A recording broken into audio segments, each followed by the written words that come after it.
Welcome back. Let's talk about your fonts today and licensing them before you start your formatting. And we're going to first start off talking about your fonts. Um, so, as you see, I have a Microsoft Word document up showing fonts for TBM, which is the Bug Mage. This is the book that I'm typesetting today. So the very first thing you want to do is identify the fonts you want to use in your novel, in your published novel. And the second thing you want to understand is that fonts come in two conditions: fair use or open font license, or under copyright, where you buy a license for your specific use. So typically you want to look at, since we're doing mostly our body text today, these would include fonts like Minion, ITC New Baskerville, FF Scala, FF Scala Sans, Adobe, Garamond Trade Gothic for your covers, Electra, Fournier, Dante Din for your covers, Palantin, Baskerville, Caledonia, Wallbaum, Pilgrim, Bembo, Garamond again, Perpetua, Sabin, Jason. So as you noticed, I have about 20 that I just ran through. There are a lot more. So you're going to take some time and go online and look for running text fonts that are designed for bookmaking. And you're going to come through those and decide what it is you want to use. You're looking for a serif font with an open face, and that means that the 0 and the E don't look oblong. They don't look like ovals. They look like O's or zeros. So you're looking for that openness in the font to make it easier to read. So I'm going to just kind of smooth through there and say that you have found a font or several that you want to use in your book. So I'll give you a sample of the fonts that I'm going to be using for the Bug Mage.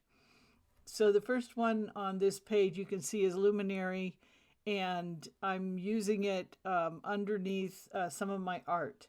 As you can see, it has a license and the license type. So you will look on a site like My Fonts by Monotype or similar, and you'll find the font name that you want to use in your book. And you will find out if it's in fair use or if it is, and see the one we're going to go down to now, Fog Lighten number 4, I use in my titles. And it's created by Gluck. Here's the name of the person that owns it, with FontForge, and it's licensed under SIL Open Font License version 1.1.1. So it's saying it's free for personal use and free for commercial use. You're going to need a copy of every license for every font that you are using in your book. So you'll have a font and it says it's free for commercial use. You want to save this. I'll save this fonts for TBM. I'll also have the actual license language for the fonts I'm paying for. Luminary I have to pay for. So it will have a license that I can print out. You'll want that license to go in your physical file, which is a folder, old school folder here, folks. You'll want to have a folder for each of your books, and the licenses, contracts, legal stuff that belong to that book need to go in that folder. So you'll need a copy of each of your font licenses to go into that folder before you publish your book.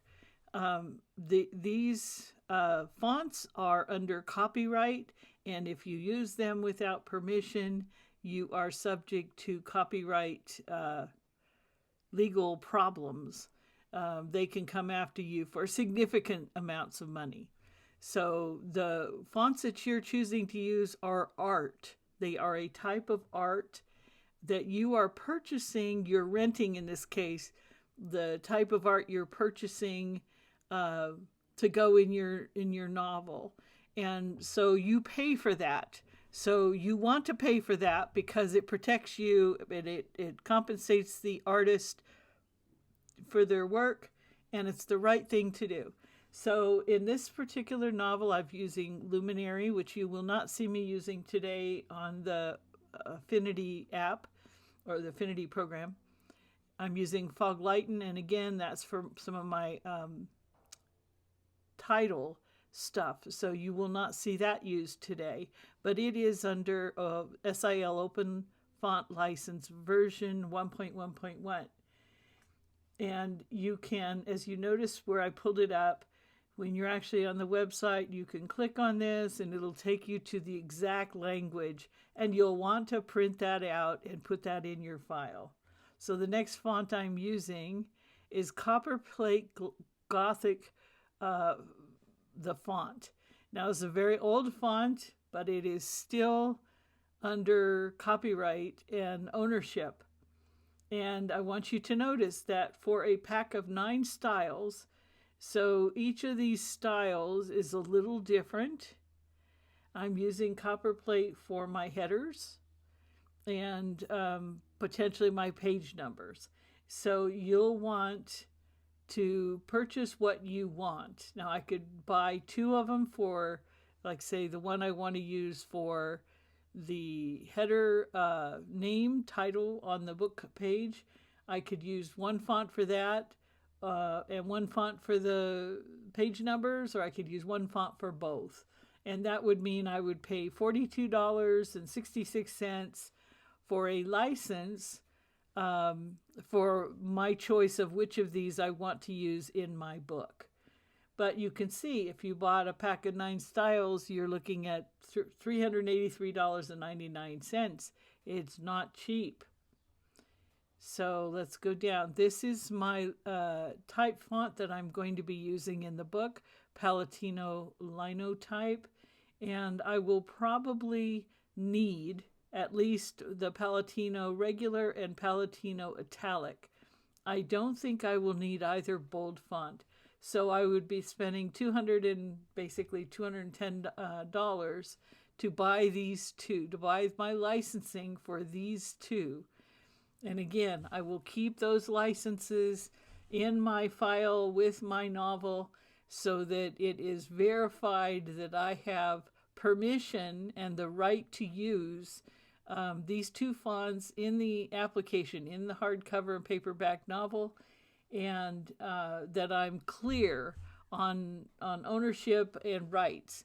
And on your in your front matter, you may identify your fonts in your front matter and put license available, and that will clarify for anyone. Some of these services like Amazon are currently challenging writers to verify ownership of the content in their book.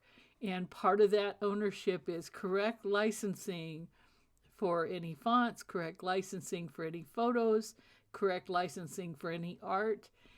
Absolutely everything in your book is licensed and brought to the table when you are publishing your novel. So that's where these are the fonts I'll be using. And I want to kind of show those to you first. And